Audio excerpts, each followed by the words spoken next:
Good morning, good morning, good morning. Welcome, welcome, welcome to Straight Talk with Shelia. Good afternoon, wherever you are in the world. Thank you for connecting with me here. I'm so excited to come before you today. We are still in the series. We have a new series for February.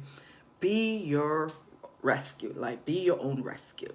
And last week we did Rescue 101. I was having a conversation and the question was asked, how do I speak to myself well? How do I do it? So I wanted to spend some time around that today and give you an exercise that you can practice. Because here is the thing. We have got to speak to ourselves well because we are listening. We are hearing ourselves. Whether we say it out loud or we say it quietly, we are always hearing ourselves. We are with ourselves 100% of the time. And it's critical what we say to ourselves, what we buy into, what we listen to, what we dwell on, what we ruminate on. If you're ruminating negativity, if you're ruminating, I can't even talk today. If you're ruminating things that have just not gone well in your life, the pitfalls, the things that you did wrong, the poor choices you made, if you're ruminating those things, it is time to create a new you, a new way to think, a new way to be, a new way to develop yourself. And that way, you're rescuing your mind. Your thoughts are so important. And we have got to renew our minds each and every day. And when you renew your mind, you think of things differently. You think of things in a more healthy, positive way, right? And so I was doing some research and trying to answer that question. I had my own answer, but this response that I found mirrored and agreed with what exactly I wanted to share with you. Is writing down your attributes and your values, right? But this exercise went a little bit deeper and I like it, so that's why I'm sharing it with you today. It's so important that we know who we are. We know our value, we know our worth. And the person was also asking or saying, just saying I am this, I am that, it doesn't always work. And that's fine, right? For some people, they need more. But it's also important, let's pause right there. It's important what we say after we say the word I am. Because so many people say I am, they go to the negative and they reel off a whole long list of I am this, I'm stupid, I'm not smart, I am, I am fat, I am, whatever those negative I am statements for you are, those are your go-to that keep you stuck. It's time to break that. And the way to break it is to create new I am statement. I am lovely. I am capable. I'm an action taker. I'm lovely. I'm kind. I'm courageous. I'm beautiful. I'm smart. Whether you are that or not, those are the things you say after your I am statement, positive things. But let's go a little deeper. What you can do is create 3 to 5 things on this list. According to Dr. Guy Winch, he's a psychologist. This is a recommendation, a suggestion he made when you're trying to get over the hump, get up, pick yourself up from, those negative places and remind yourself of your self-worth. Make a list of 3 to 5 things, right? And then from that list, take one thing from that list and write an essay about it. Write something about yourself and write it in a way that is empowering. Write it in a way that is uplifting. Write it in a way that when you see it, when you read it, when you hear it, it boosts your energy. It boosts your value. It boosts how you think of you. It boosts how you feel.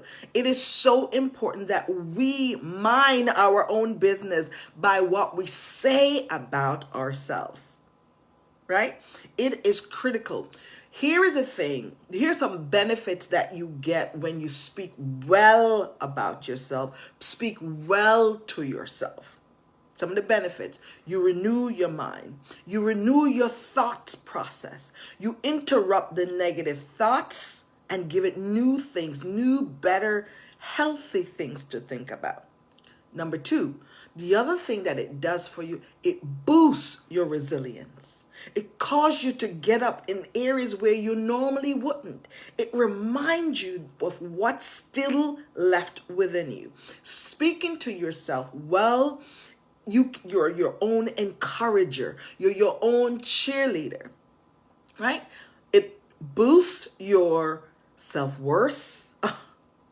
Listen, I remember I was working with a client several years ago when I was in a different state, and she wanted to do better. She wanted to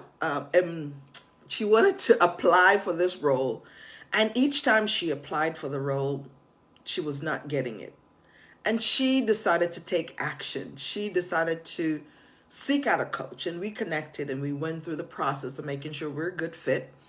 And she came on my campus and we did the work together. And she realized that she has gone through 2 divorces.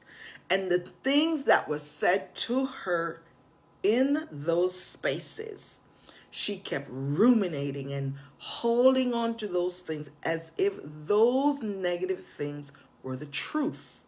So we had to do exercises as to what were the truth, what were the lies, and that's another thing you can also do. Make a line down the page. Write what is coming up for you, the negative stuff. Write it in pencil. And then the truth of what it is. Tell yourself the truth, or ask somebody that you value that can speak into you, like your coach or someone that you appreciate that knows you well. What do you think about this statement? What's the truth of this? And they can point into you because they know you. They've known you for a long time. And they can help you to discover the truth about that negative statement, and write that truth in pen. And over time, you can erase those negative things in pencil and read over and over those things written in pen. So your ears hear it and it connects with your heart, and you can develop a healthier way of speaking to yourself and override the lies that come up. When you speak to yourself well, it boosts your resilience. It boosts your emotional resilience. How you think about yourself, the value and your worth. And that's one of the things I find that's holding people back in so many ways. That's what's keeping them stuck, is how they think of themselves, what they think of themselves. Believe you me, there was a time that I had to do this same exercise. I had to write down some things about me that were true, but I was not experiencing it yet. They're true, but that wasn't where I was at the time. But I had to remind myself. And that's how you get over the hump. That's how you develop that rescue plan. That's how you rescue yourself. Some of you are in relationships that are not serving you in the best way.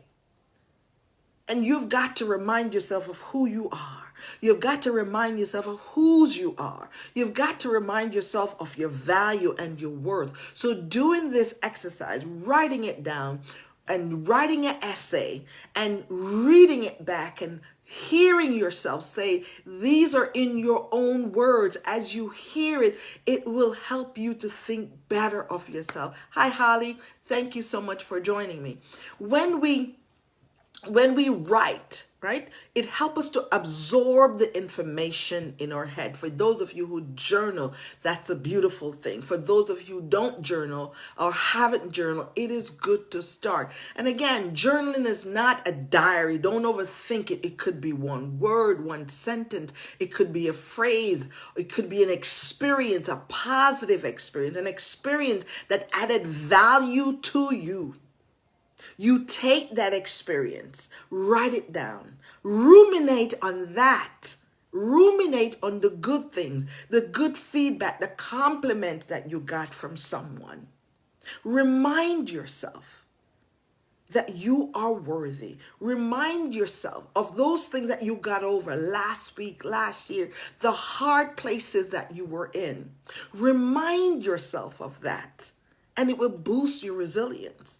When we don't take note and we don't pause and have those self-reflective moments on the good things that have happened, on the things that we have overcome, and remind ourselves of the pitfalls and the detours that we mastered, that we conquered, that we overcame, we will forever stay in the rut. We will forever stay in those places that are not serving us. It is so important that we spend time in affirming ourselves. Yes, you might use the I am statement, but this exercise, going in a little bit deeper, making a list of those 3 to 5 things and writing an essay about one of those things per day, per week, whatever you decide to do. It is so important that you remember that challenges make us champions, and it's okay to be knocked down, but it's not okay to stay down. It is so critical that you get up. And as I worked with this lady years ago, she started to see her value and her worth. She started to see good things about her. We started to go deeper. And as she practiced that exercise, that writing exercise, and speaking to herself in the mirror and speaking to herself well and accepting good compliments about herself, she started to see herself in a different way, in a healthier, more positive way. And she applied for the job because so she used more uplifting words now. When she went in the interview, when she talked about herself, she light up. They saw her differently. And she got that job. And we were on I was doing a conference. I was on a phone conference line. And she jumped on and she was just so excited that she got the job. Not that she just got the job, but she started to feel differently about herself. She started to dress differently. She started to act differently. It is time for you and I to speak to ourselves well on a continuous, consistent basis. It's valuable, it's important because life will happen to us. People will say things but here is the thing that I know for sure. It doesn't matter so much what people say about you, but what matters most is what you say about yourself. What you say about you matters. And if you are on a rescue journey for this February and beyond, continue to speak to yourself well, or start if you haven't done it yet. I am your coach. I am your sister, and I want you to thrive. I want you to become the best version of yourself tomorrow. How are you going to do that? Start today. Start by speaking to yourself well. Holly, thank you so much for joining me. Let me know if this has served you. Anything that I said makes sense to you. How are you living out? How are you speaking to yourself? Have you had an experience where you had to do this? I am your coach. I am your sister, and I just love to hear from you. Love to hear your comments. Thank you again for joining me. Have a great day, and may God bless you. Bye-bye. Bye. I love you guys.